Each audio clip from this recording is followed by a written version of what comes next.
In June, the IDF announced that it had gained operational control of the Philadelphia corridor. During the takeover, 20 tunnels crossing from Egypt to the Gaza Strip were located, as well as 82 underground shafts situated near the corridor. With the possibility of a real ceasefire deal finally on the table, it's clear that going into Rafah and taking control of the corridor was the IDF's most significant and strategic achievement since the war began, as it was the only way for Israel to choke Hamas's oxygen pipe and bring them to their knees. I'm Yair Pinto, and this is My State, a program about current events, my belief in God, and my journey in the Holy Land. And you see this fence? That's the border between Israel and the Gaza Strip. And that fence, that's the fence of an Israeli kibbutz called Kerem Shalom. So I'm meeting with Amit Kaspi from Kerem Shalom. This is a kibbutz on Israel's border with Gaza, and we're gonna discuss the Philadelphia Road, the current situation we face here on this area of Israel. Let me explain. Despite the world being up in arms about the IDF's operation in Rafah, seizing the city and its Philadelphia corridor is unlike any other area that the IDF has taken over. This is the lifeline of terrorism in the Gaza Strip. Rafah is home to Hamas headquarters and the 14.5 kilometers Philadelphia corridor, which is the official crossing between Gaza and Egypt. For years, an entire industry of smuggling weapons, ammunition, drugs, and other prohibited materials has gone under Israel and the world's nose in tunnels crossing from territory to territory, strengthening Hamas, an extreme Islamic Jihad and other terrorist organizations, and all of their axis of evil. All along, it was clear to Hamas that as long as they had Rafah as a city of refuge and the corridor as a pipeline to smuggle in weapons and other assets, they could survive. Despite taking beatings, as long as the IDF could not enter Rafah, Hamas was still in the game with an ability to, in a matter of time, regain military power and supplies from this network of tunnels crossing over the corridor from Egypt. Finally, Israel has been able to show the world what has really been going on in Rafah and the Philadelphia corridor between Egypt and the Gaza Strip. But despite this being a huge victory for the IDF, many questions and challenges remain. For one, even if Egypt was a passive contributor to Hamas's growth, power, and status, moving forwards, things need to change. Another question remains regarding Israel and the IDF's role in this area on the southern end of Gaza, when the war will be over. Good morning, welcome to Kerem Shalom. Few very important points of how to behave. You will hear some bombing, some shooting, some explosion. Like we just heard now. Like we just heard. From the moment of the red alert, we have 5 seconds. 5 seconds to find shelter? 5 seconds, which means if you can see there is a shelter. In every place in the kibbutz, there is a shelter. Kerem Shalom is a kibbutz, and this is the closest settlement to any border in Israel. There are 40 meters distance between our fence and the Gaza fence. We are so close that we can even not put any army between us, and this is one of the problems and the issues with the location. In front of us, you can see the border crossing, which is called Kerem Shalom. This is a border crossing between Israel and Gaza, but it sits on the border with Egypt. So actually, we are sitting in a triangle of borders. We have Israel, we have Egypt in front of us, and we have Gaza on my right.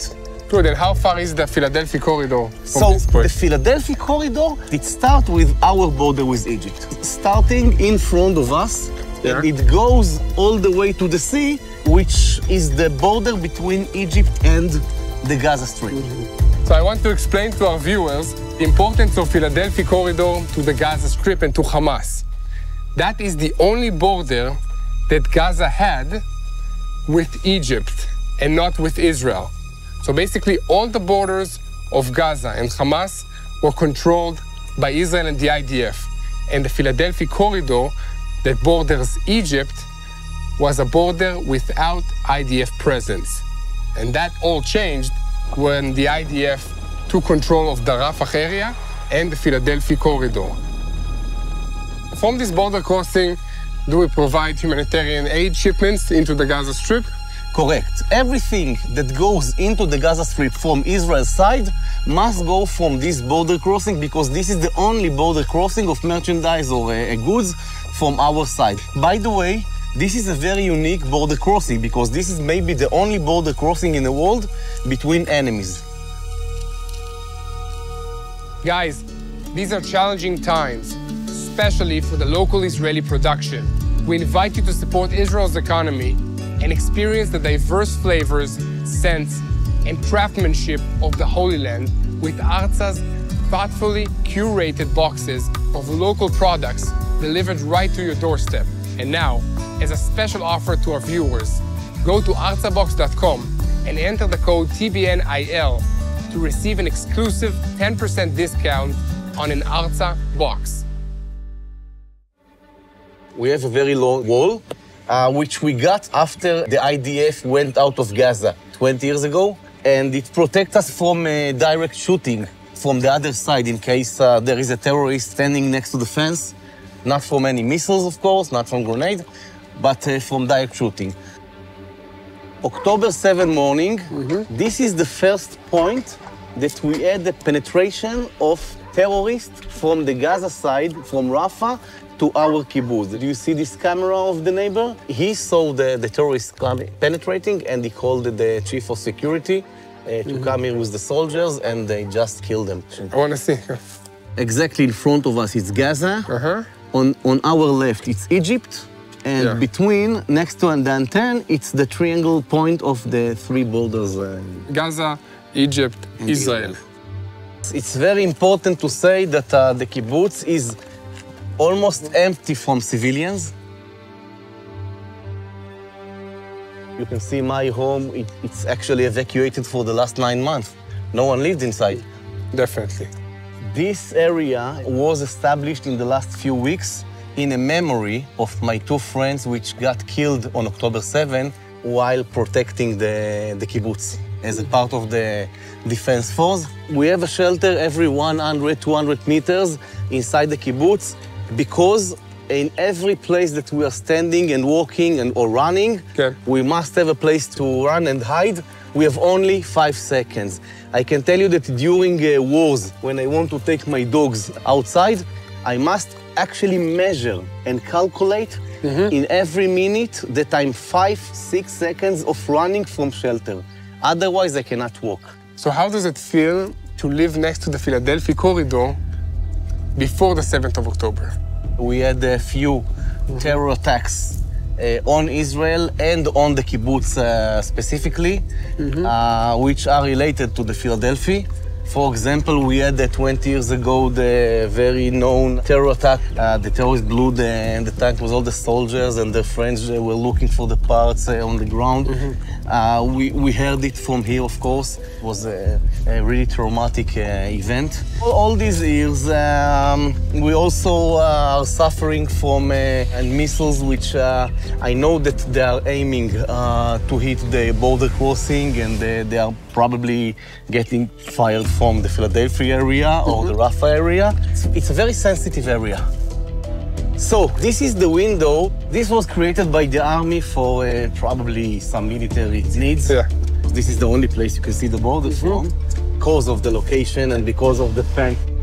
What you can see and what is important for us, you can see the fence. You see the fence on the right side? The great fence between Israel and Gaza. Okay. So what is behind the fence? Actually, it's Gaza.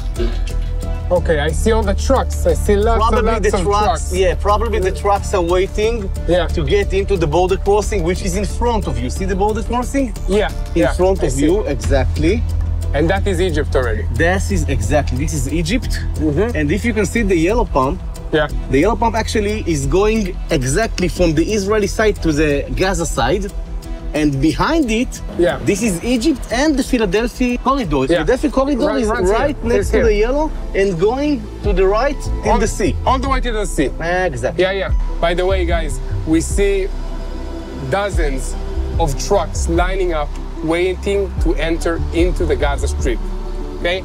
These are humanitarian trucks waiting to deliver humanitarian aid into the Gaza Strip to be delivered to the Palestinian people. They are now on the Israeli side, and they will cross the border into the Gaza Strip. Hopefully, Hamas will not take control of this humanitarian aid, and it will actually reach the Palestinians that need it. Okay, so now that the IDF entered Rafah and took over the Philadelphia corridor, what did it change for you, for Israel, and for the situation here? If it will stay like that, I will say very good, Ray, and I will clap my hands and be able to safely get back to my home. This is my home. There is no other place. But honestly, what I'm afraid of is that the IDF eventually will get outside and leave the Philadelphia, in which we'll need to decide what are we going to do. I don't have the answers now because I still don't even have the questions. As we can see, taking over the Philadelphia corridor has been a game changer for Israel and a complete knockout for Hamas.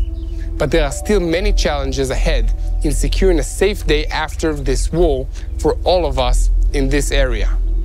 I have no doubt that we will overcome them with a strong army, a united nation, and a God that stands together with us always. Me and most of the community, we really want to come back.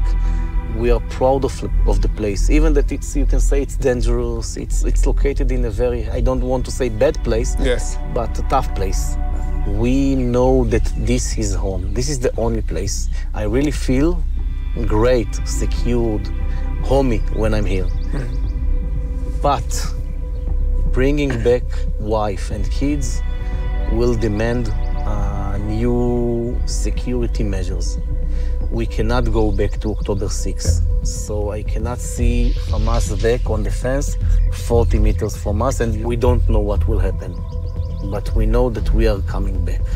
Amazing. It will take a few months, it will take a period, we don't know, but we are coming back. So now, I will remind you again that this war is being fought on multiple fronts.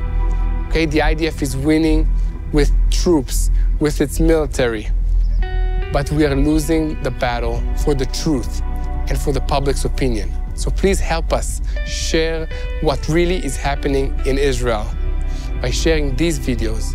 And also, this war is being fought on the spiritual level. So please unite with us in prayer. Pray for the IDF soldiers. Pray for the civilians on both sides that are affected by this evil. And please continue to pray for the peace of Jerusalem.